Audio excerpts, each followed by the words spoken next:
na nais ng Panginoon talaga, yung wholehearted service natin. Psalms 119 verse 2, ang sabi dito, Blessed are they that keep His testimonies and that seek Him with the whole heart. Ayan. Mapapalad ang nag-iingat ng kanyang patutuo. Ayan. Kaya naglilingkod tayo sa Panginoon, buong puso paglilingkod sa Diyos, mga kapatid ko. Hallelujah, maging tapat sa Panginoon, mga kapatid. Yun yung mabisa, mga kapatid ko, sa data natin. Nung ang Day of Pentecost in the book of Acts chapter 2, mga kapatid ko, hallelujah, nung dumating ang Banal na Espiritu sa kanilang iglesia, hallelujah, hindi yung dumating na nag-iisa lang yung tao roon. Dumating ang kapangyarihan ng Banal na Espiritu Santo dahil silang lahat ay nagkatipon-tipon at pinag-usapan nila ang Panginoon at pinupuri nila ang Panginoon at sinasamba nila ang Panginoon. Kaya napaka-importante talaga yung service natin sa Lord. Bakit? Yes. Kung hindi importante, hindi na niya ipasulat kay Apostle Pablo ang Hebreo 10:25 na huwag ninyong pababayaan ang pagkakatipon-tipon. Yes. Ha? Para mapupuspos, para lumakas ang iglesia ng Panginoon, para lumakas ang church ng Panginoon, hallelujah, meron talagang pagkakatipon-tipon. Kaya marami na convert eh. Amen. Nung sa Day of Pentecost, may mga Pariseo na na-convert. Alam niyo yung mga Pariseo? Isahan mo na naman ito. Hallelujah. Marami na-convert. Yung mga galit sa pangangaral ng Ebanghelyo, yes, na-convert. Yes, amen. Na-convert. Yung mga sinisigawan, mga kapatid ko, yung mga nagpupurit yun, na-convert. Yes. Pariseo, Saduseo, mga tao, mga masama, mga tao hindi mabuti. Kung ngayon ang pagkakatipon-tipon nila, when the Day of Pentecost is come. Yes. Sa Acts chapter 2. Kaya napush mo silang lahat, mga kapatid, at nag-assemble sila, 120 sila, mga kapatid ko, na napuspos doon. Maraming tao ron, mga kapatid, kaya ang Ebanghelyo na ipapangaral, mga kapatid ko, hallelujah, sa bansa ng Israel. Yes. Kaya yun yung kabutihan ng ating Panginoon, mga kapatid. Everybody say amen. Amen. Kaya nga, ang nais ng Panginoon, hallelujah, pagtitingnan sa Panginoon. Sa anumang mangyari, sa anumang pagsubok, sa anumang mga suliranin sa buhay, mga kapatid ko, hallelujah, one thing you do is to trust in the Lord always. Nagtiwala ka, may pagsubok, magtiwala tayo sa Panginoon. Amen. Para mabagyan natin ang tunay na kasiyahan. Amen. Amen? Nasa Kanya ang tunay na kasiyahan, mga kapatid. Wala po sa karangyaan, wala po sa magandang bahay, wala po, mga kapatid ko, sa magarang mga sasakyan. Ang tunay na kasiyahan nasa ating Panginoong Jesucristo. Ano bang meron ka ngayon, karagdagang pagpapala ng Diyos. Kaya mga kapatid pinigdes, para magiging living testimony ka sa mundo ito na mayroong Panginoon na nag-bless sa buhay mo. Hallelujah. Masaya ka sa buhay mo. Kaya sabi ko nga, sa taong ito, mga kapatid ko, makakapag-move forward tayo. Makakapag-moving forward tayo, mga kapatid ko. Sa pasimula ng January ito, pagka atin lamang i-meditate palagi at maging mas kasiyahan natin ang mga salita ng Panginoon. Ang sabi ng Panginoon, anumang iyong gawin ay iginawa. Amen. Pangako yan. Hindi ko ako nangako. Gusto naman ng Lord, mga kapatid, sa mga nagdaang panahon po natin, marami tayong mga heartache sa buhay. Marami tayong problema siguro naranasan. Baka meron sa atin dito, mga kapatid ko, nakakaranas sa mga mabibigat na problema. Baka marami sa atin nakakaranas, mga kapatid ko, hallelujah, ng mga kahirapan sa buhay. Panahon na para sumaya po tayo. Enjoy the goodness of God.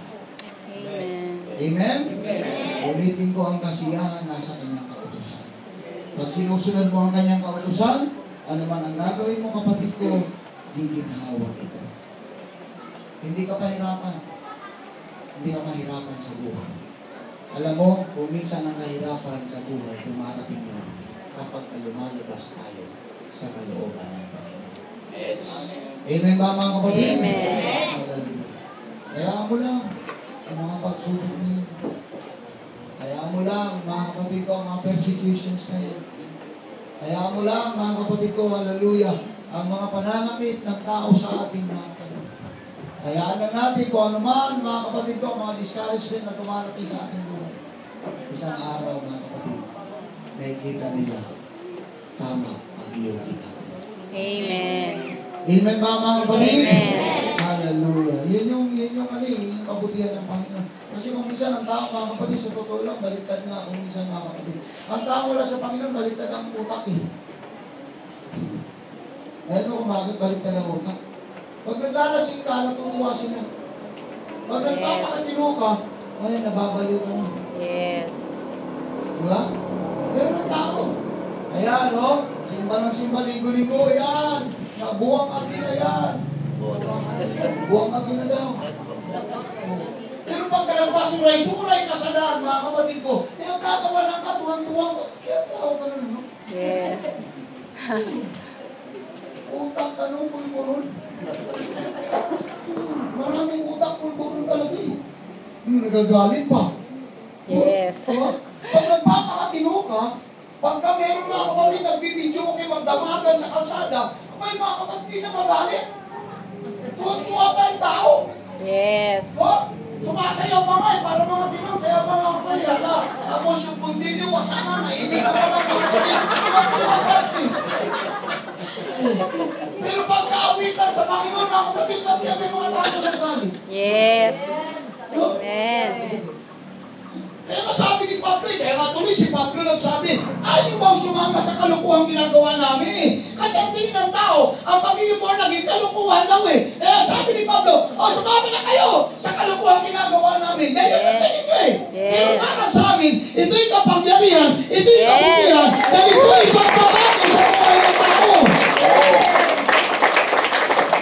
Hallelujah. Ay, ito kabutihan yun. Mabawas-bawasan yung mga kulokoy sa kalsada. Yung mga kabataan na ito, kung hindi ito dito, yan yung mga magiging adik sa kalsada. Ayaw nila magpasalamat, di ba? Na nababawasan yung mga adik sa kalsada. Yes. Yes. Di ba? Totoo yun. Yes. The truth will set us free. Di ba totoo? Sa totoo lang, mga kapatid. Di ba yung mga magulang? O namumunsumi sa kanyang mga anak, dalhin nyo dito, hindi yan. Yes. Pag hindi tumino yan, hindi. Hindi yan.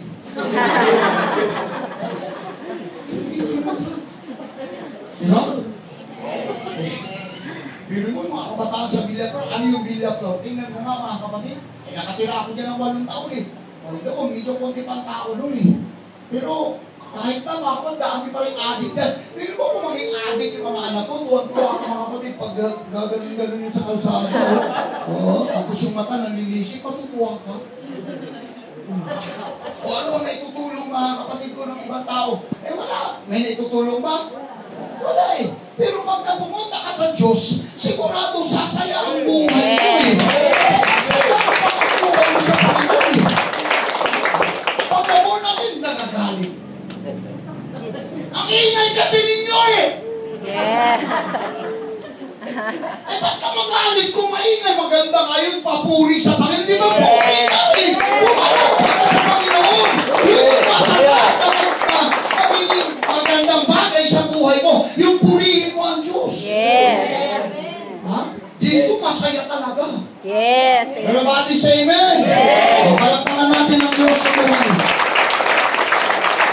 Kaya ako lang, ganun din ako dati mga kapatid, testimony ko lang sa inyo ha. Ako ganun din dati. Pili mo mga kapatid, naghanap ako ng kasiyahan. Pag may nakakita akong masayang kapitbahay namin dahil ako'y nagpupuri sa Panginoon. Pili mo kumakanta sila, pinapato ko yan! Pinapato ko! Yes. Pinapato ko nga eh! Oo! Pero sabi ko, anong mapapala ko sa kakabato ko sa kanila? Ang ginawa ko, sumama ako sa kanila. O ako naman. Napuri na din ako. Oh. Masarap pala magpuri na subukan nga. Subukan mo. Yes. Amen? Amen. Napakasarap magpuri sa Diyos. Pero Diyos ang pinupuri mo. Ang Panginoon ang pinupuri mo. Ang ang Diyos na buhay ang pinupuri mo. Yes. Ang kasiyahan dito hindi kayang bayaran. Yes. Hindi mo kayang bayaran ang kasiyang mararamdaman mo sa piling ng Yes. Hallelujah! Hallelujah! Sabi sa akin nung pastor na nangaral sa akin, kaya mo lang yan, isang araw, masasama natin. Kasama na ako, mga kapatid, ganun mo. Ganun lang. Ganun lang ang kabutihan ng Panginoon. Yes. Namahalin sa amen.